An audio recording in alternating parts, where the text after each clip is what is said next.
క్షమించాలి. ప్లీజ్. నాకు నా ఫ్రెండ్ కూతురిది పెళ్ళుంది. సో, వెళ్ళాలని యాక్చువల్‌గా ఎళ్ళిపోయాన్ని. నిన్న బెన్నీ గారు ఫోన్ చేసి నాకు అంటే మరి నా అవార్డొచ్చినప్పుడు ఖచ్చితంగా ఉండాలి కదా! అందుకే కొంచెం తొందరగా ఎళ్ళిపోదాం అనుకుంటున్నాను. ఏమనుకోవద్దు.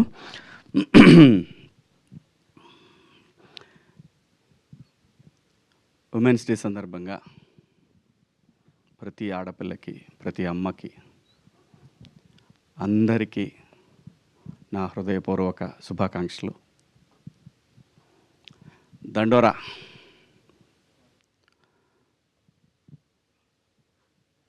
నేనొకటి నమ్ముతాను. మనకిది పని అవ్వలేదంటే ఇంకా ఏదో పెద్దది పని అవుద్ది అనేది నేనెప్పుడు బలంగా నమ్మి ముందుకు పోయేటటువంటి విషయం అనమాట. ఇది కాలేదా ఇంకా ఏదో దీనికన్నా పెద్దది మనకుంది. ముఖ్యంగా ఈ గద్దర్ అవార్డ్స్ సందర్భంగా మా ఈ సినిమాకి గుర్తించి జ్యూరీ మెంబర్స్ ఇచ్చినటువంటి అవార్డ్స్కి కృతజ్ఞతలు. నేనైతే బలంగా కోరుకుంటాను, అవకాశం ఉంటే నాకు ఇన్‌స్టెడ్ ఆఫ్ శివాజీ డైరెక్టర్‌కి ఇవ్వాలని నేనైతే బలంగా కోరుకుంటా. అవకాశం లేదు. సో, అందరి అభిప్రాయాలను గౌరవిస్తూ తెలంగాణ ప్రభుత్వానికి, జ్యూరీ సభ్యులకు అందరికీ పేరు పేరున ధన్యవాదాలు. మరీ ముఖ్యంగా ఈ సినిమాకి ఏదైనా అండి ఒక శంకులో పోస్తేనే తీర్థం. అలాంటిది ఒక గొప్ప నటుడు ఎన్టీఆర్ గారి సినిమాకి ఒక ట్వీట్ అనేది ఒక ప్రభంజనంలాగా యావత్ తెలుగు జాతికి ఈ సినిమా దగ్గరైంది. దానికి ఎన్టీఆర్ గారికి హృదయపూర్వక ధన్యవాదాలండి. అలాగే ఈ సినిమాకి మంచి మ్యూజిక్‌ని అందించిన మార్క్ రాబిన్ గారికి, అలాగే ఈ సినిమా నా పాత్రకి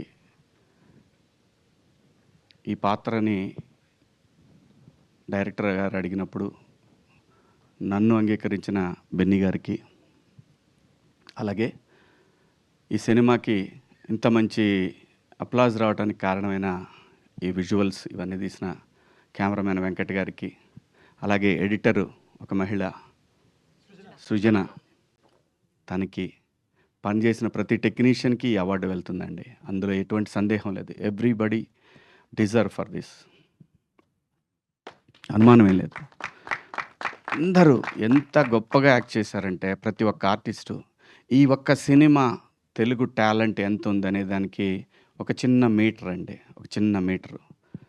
ఏ ఒక్కరు కూడా ఇంత కూడా నటన అనేది కనపడకుండా జీవించినటువంటి ఓ మంచి లైబ్రరీ లాంటి సినిమా ఈ సినిమా మాత్రం. అందులో చేసిన ప్రతి ఒక్క ఆర్టిస్టు అద్భుతం, అద్భుతం, అద్భుతం. అంత బ్రహ్మాండంగా చేశారు. అలాగే ఈ సినిమాకి సాహిత్యాన్ని అందించిన నేను కాసర్ల శ్యామ్ గారు,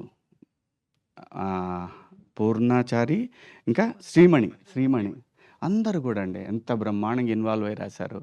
అందరికీ కూడా పేరు పేరున ధన్యవాదాలు. అలాగే ఈ సినిమాకి పనిచేసిన ప్రొడక్షన్ టీము అందరికీ కూడా, ప్రొడక్షన్ డిపార్ట్మెంట్‌కి, ఎడ్వర్డ్‌కి అందరికీ పేరు పేరున ధన్యవాదాలు, శుభాకాంక్షలు. దండోరా సినిమాకి అసలు ఈ కథ రాయాలని తనకు అనిపించడం అనేది మా కోసమే రాసినట్టున్నాడు మురళీ గారు. ఎందుకంటే అండి ఏ చర్య ఎందుకు జరుగుతుందో ఈ సృష్టిలో ఎవరికీ తెలీదు. నాకు తెలీదు. ఇతనికి నానంటే సచ్చిన చేసేవాడిని కాదు. నాకు చెప్పలా ముదురులన్నీ. ఆ అమ్మాయి నా కూతురంటే క్వెషనే లేదు. నవదీపు ఏందేందో చేశారు, మొత్తానికి నన్ను మాయ చేశారు. నాకు తెలీదు. ఓన్లీ నేను ఈ సినిమా కథ చెప్తున్నప్పుడు వీళ్ళందరూ ఉన్నారనే విషయం, వీళ్ళందరితో షూటింగ్ అయిపోయిందనే విషయం, నేను లొకేషన్ పోయిందా తెలీదు నాకు. అమ్మ తోడు. ఎవడు చేస్తాడండి నందు కొడుకండి, ఎట్టున్నాడు? సరే నవదీప్ అంటే మా సర్పంచి ఓకే, చేయొచ్చు. నందు కొడుకేండండి ఘోరంగా, మరి అన్యాయం, అరాచకం అది. కానీ దానికోసం నేనే ఏదో నా తిప్పలు నింబడి అంటే అనుకుంటారు యాక్టర్లు వాళ్ళకి టైంకి వస్తారు, డబ్బులు ఇస్తే చేసేసి వెళ్ళిపోతారు అంటారు. కాదండి, ఈ సినిమాకి నేను చేసిన పని తనకు కూడా తెలియదు. నేను నిద్రపోలా చాలా రోజులు. ఎందుకు నిద్రపోలేదంటే పూర్తి టైం 8 అవర్స్ నేను ఎప్పుడు నిద్రపోలా. ఓ 3 అవర్స్ నిద్రపోయాను. మొహం నిద్ర లేకపోతే ఉబ్బిద్ది. కొంచెం జీవం చచ్చిపోద్ది ఫేస్‌లో. లేకపోతే ఈళ్ళకి ఫాదర్ అంటే ఎవడు నమ్ముతాడు? ఫ్రెష్‌గా తయారొస్తే ఇతను ఫాదర్ ఏంటి, ఫ్రెండ్ అన్నా కూడా నమ్మరు. నేను. Trust me. నాకు ఆ గిఫ్ట్ ఇచ్చాడు భగవంతుడు. గడ్డం తీస్తే ఓ రకంగా ఉంటాను. గడ్డం పెంచితే ఓ రకంగా ఉంటాను. రంగు అయిపోతే ఇంకో రకంగా ఉంటాను. ఇది నిజం. అది గాడ్ గిఫ్ట్. దాన్ని అబ్యూజ్ చేయకూడదు మనం. ఆర్టిస్టులుగా అబ్యూజ్ చేయకుండా ఉంటే చాలా దూరం వెళ్ళొచ్చనమాట. అది నేను బలంగా నమ్ముతాను. ఎందుకంటే దీని మీద బతకడానికి, ఈ సినిమా మీద బతకడానికి, దీని ద్వారా ఫ్యామిలీని, నెక్స్ట్ జనరేషన్స్‌ని ఇంకా ముందుకు తీసుకెళ్ళటానికి ఒక అద్భుతమైనటువంటి అవకాశం. దీన్ని నేను ఏ రోజు అబ్యూజ్ చేయలా. అది రెమ్యునరేషన్స్ విషయం కానివ్వండి, పని చేసే విషయంలో కానివ్వండి, టైమింగ్స్ కానివ్వండి, టైంకి వణుకొచ్చేస్తాయి. ఖచ్చితంగా యూనిట్ సహా ఉండేవాడిని. మొదటి రోజు నుంచి, ఇప్పుడు కాదు. ఎందుకంటే ఆకలి విలువ తెలిసినోళ్ళం. సో, కాబట్టి ఇది దైవంతో సమానం ఈ పని అనేది. అంత మంచి అవకాశాన్ని ఈ సినిమాలో నేను ఈ సినిమా కనెక్ట్ అయింది మళ్ళీ మళ్ళీ చెప్తున్నా. నేను ఈ సినిమా కథకి కనెక్ట్ అయింది కేవలం నేను ఈ సినిమా చేయటానికి నాకు విపరీతమైన ప్రొవోక్ చేసినటువంటి ఒక పాత్ర రాధ్య. ఆ పాత్ర గనక లేకపోతే అదే బిందుమాధవి కూతురు. ఆ పాత్ర లేతే నేను చేయను ఈ సినిమా. అమ్మ తోడు. ఈ సినిమా మొత్తానికి ప్రాణం ఆ పాత్ర అక్కడ. ఆ పార్టు అది నందు ఆ పాపని అక్కడ ఆ హౌస్ దగ్గర వదిలిపెట్టాడు అని చెప్పినప్పుడు ఒక క్షణం మంచినీళ్ళు తాగాను నేను మా ఆఫీస్ రూమ్‌లో తనకి కథ చెప్తున్నప్పుడు. చేద్దాం ఈ సినిమాని ఫిక్స్ అయ్యాను. అంత ఆ పాప కూడా ఎంత బాగా చేసింది అసలు. ఎంత అద్భుతంగా చేసింది. అంటే గూస్ బంప్స్ మూమెంట్స్ ఉంటాయి సినిమాలో. నాకు కథ చెప్పేటప్పుడు కూడా తను అదే చెప్పాడు. నేను అంతే రియాక్ట్ అయ్యాను. సో, చాలా నేను నిజంగా కూడా ఈ సినిమాకి మా డైరెక్టర్‌కి బెస్ట్ డైరెక్టర్ అని వస్తాను ఎక్స్‌పెక్ట్ చేశాను నేను. అంటే మన ఎక్స్‌పెక్టేషన్స్ అన్నీ ఒకేసారి ఎప్పుడు కూడా అవ్వాలని రూల్ ఏం లేదు. సో, మావాడు అన్నట్టు నెక్స్ట్ టైమ్ ఖచ్చితంగా ట్రై చేయి మురళి. ఆ! ఖచ్చితంగా ఇంకా ఈ సినిమాకి ఇంతటితో ఇదేం ఆగదు. ఇది చాలా దూరం వెళ్ళాల్సిందుంది. వెళ్తది కూడా అనుమానమేం లేదు. ఎందుకంటే ఆ రైటింగ్‌లో ఉన్నటువంటి దమ్మండి అది. ఆ రైటింగ్‌లో ఉన్నటువంటి దమ్మది. ఆ దమ్ముని ఆహ్, నేచర్ ఊరికే వదిలిపెట్టదు. చాలా దూరం తీసుకెళ్తది. చాలా అవార్డ్స్ వస్తాయి ఈ సినిమాకి. ఖచ్చితంగా ముఖ్యంగా నేను కాసార్ల శ్యామ్ గారికి కూడా గట్టిగా ఎక్స్‌పెక్ట్ చేస్తున్నాను. సాంగ్ రాసింది ఆయన 'దండోరా' అనే సాంగు. పాడిన ఆయన తమిళ్ ఆయన కదండీ! యాంథోనీ దాస్. అబ్బా! ఏముంటదండి ఆ గొంతు. ఏం గొంతండి అది. భగవంతుడు ఒక మనిషికి ఇక్కడ కొన్ని కొన్ని కళలు ఎందుకిస్తాడంటే దాన్ని ఎంజాయ్ చేయాలి. సమాజం ఎంజాయ్ చేయాలి. ఎంజాయ్ చేయటానికి ఒక్కో మనిషికి ఒక్కొక్క కళ ఇస్తాడు. ఆ కళ రూపంలోనే ఈ 'దండోరా'లో మీకు అవన్నీ కనపడతాయి. ఎందుకంటే సురేషు బాడీ మీద "అన్న నేను ఒక్కసారి వస్తానే" అంటాడు. అర్రె నీ అంటే ఒక్కొక్కళ్ళు మళ్ళీ ఆ అబ్బాయి బండి తీసుకొని వచ్చేది ఊళ్ళో టెంట్ కదా! Tent character. ఆ! ఎంత అండి అసలు ఒక్కొక్క పాత్ర ఎంత అద్భుతంగా రాశాడు. ఆ పెన్ను నుంచి ఎలా వచ్చిందో నాకు తెలీదు మురళి గారు. అద్భుతం. You are awesome. నేను చెప్తున్నా కదా! Long way to go. Long way to go. మా మురళి డెఫినెట్‌గా అండి. మురళి ఏంటి నేను కూడా డౌన్ అయ్యాను నిన్న మొన్న. నాకు తెలుసు. ఆ పెయిను. మురళికి నేను చెప్పాను. 365 డేస్ 24/7 నేను కాల్ అవేలో అని చెప్పా. నేను యాక్ట్ చేయాల్సిన అవసరంలా. తనకి నీడ్ ఉంది అంటే ఐ యామ్ దేర్ నేనని చెప్పి ఒక భరోసా ఇచ్చాను నేను. ఎందుకంటే హి డిజర్వ్స్ అండి. జాబ్ వదిలేసి సినిమా మీద ఒక ప్రేమతోటి ఇక్కడికొచ్చాడు అంటే తమాషా కాదండి. ఎవరైనా సరే సాక్రిఫైస్ ఓకే. తన పేరు, ప్రతిష్టలు, డబ్బు ఇవన్నీ కావచ్చు. కానీ సాక్రిఫైస్‌కి ఒక వాల్యూ ఉంటదండి నేచర్‌లో. అనుమానమే లేదు. దాంట్లో నిజాయితీ ఉంటే ఈ నేచర్‌లో ఖచ్చితంగా నేచర్ నీతో నిలబడతది మురళి గారు. ఎక్కడికి పోదిది. ఇది ఎక్కడికి పోదు. చాలా దూరం వెళ్తది. అలాగే ఈ సినిమాలో పనిచేసిన ప్రతి ఒక్క ఆర్టిస్టు అదిగో మావోడు సర్పంచ్ గాని, నందు గాని, ఆ అమ్మాయి ఆ కారు దోలే సీన్‌లో అయితే నిజంగా నాకు బాగా సినిమాలో బాగా నవ్వొచ్చిన సీను వీళ్ళిద్దరి కారు సీన్ అనమాట.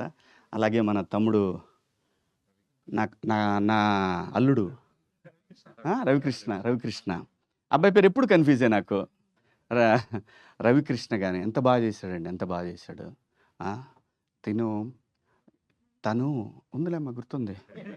అంత ఈజీగా ఎలా మర్చిపోతా, నువ్వు నా కూతురు అంటే. ఏ తను ఒక ఎక్స్ప్రెషన్ అండి, ఒక ప్లేస్ బాగా గుర్తు తెచ్చుకోండి. చనిపోదామని డిసైడ్ అయ్యి ఆ హాస్పిటల్లో ఒక ఎక్స్ప్రెషన్ ఉంటుంది చూసారా, అసం బ్రహ్మాండంగా చేసింది, అసలు అద్భుతంగా చేసింది.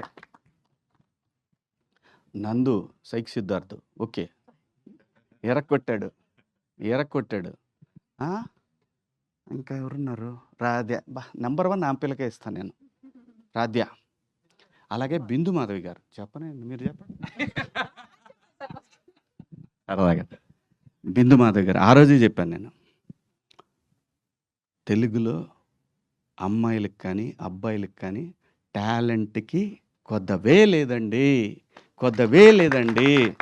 ఫైనెస్ట్ యాక్ట్రెస్ అమ్మాయి, చాలా చాలా చాలా మంచి మంచి పాత్రలు చేయొచ్చు. ఎక్కడో ఎయ్యో చిన్న అదే చూద్దాం అనే వద్దు, బ్రహ్మాండంగా చేయగలం, బ్రహ్మాండంగా. అంటే ఈ దేశంలో ఏ భాష కన్నా తక్కువ కాని నటులు మన తెలుగు సినిమాలో ఉన్నారండి. ఇవ్వండి, మీరు ఇవ్వాలే కానీ మళ్ళీ పెట్టద్దు స్టేచర్లు ఇవన్నీ పెట్టద్దు. ఒక పాత్ర ఇస్తే కదా స్టేచర్ తెలిసేది. స్టేచర్స్ లేవు, కథే అల్టిమేట్ స్టేచర్, అదే వస్తుంది. ఒక ఆర్టిస్ట్కి స్టేచర్ అదే వస్తుంది. కథని నువ్వు క్రియేట్ చేయి, ఆర్టిస్ట్ ఖచ్చితంగా ఆ స్టేచర్ని తీసుకొస్తాడు. మంచి మంచి పాత్రలు పోతున్నప్పుడు ఎలా బాధేస్తుంటే కడుపు మండిపోతుంటుంది, చేయగలిగింది ఏమీ లేదు, ఆకలి అయితే అన్నం తింటాం తప్ప. సో సో ఆయన ఎంత బాగా చేశాడు, బ్రహ్మాండంగా. వీళ్ళందరూ ఇంగ్లీష్లో మాట్లాడితే నాకు టెన్షన్ అవుద్ది, నేనేం మాట్లాడాలని. మీ అమ్మ అలా, ఎందుకంటే బాగా చదువుకున్న వాళ్ళు వీళ్ళందరూ, అందరూ చదువుకున్నోళ్ళు. మనమే బిఏ తెలుగు మీడియం, ఒక్కోసారి కంగారు అవుతుంటుంది, వాళ్ళు ఇంగ్లీష్లో మాడుతుంటారు, టెన్షన్ అవుతుంటుంది. కానీ మనకిచ్చాడు బ్రహ్మాండమైన నటన అనే ఒక అద్భుతమైనటువంటి సాధనాన్ని. దాంతో అమెరికాలో కూడా బతికేయచ్చు ఇంగ్లీష్ రాపోయినా. సో చాలా హ్యాపీగా ఉందండి. Thank you Murali, thank you. మళ్ళీ చెప్తున్నాను, any time any centre single hand.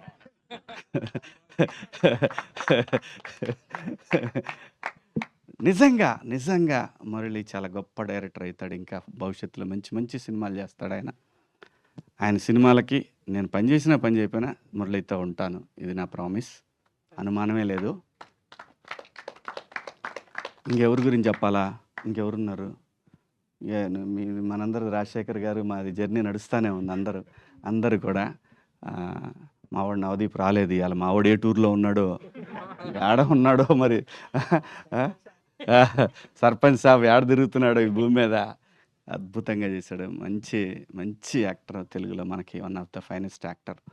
So ఇంకా ఈ సినిమాలో ఎవరన్నా ఇంకా ఆర్టిస్టులు చాలామంది ఉన్నారు ఈ సినిమాలో, బొచ్చెడు మంది ఆర్టిస్టులు ఉన్నారు. అందరికీ పేరున కంగ్రాచులేషన్స్. అలాగే బెన్నీ గారు, మీరు డెఫినెట్గా నేను చెప్తున్నా కదా,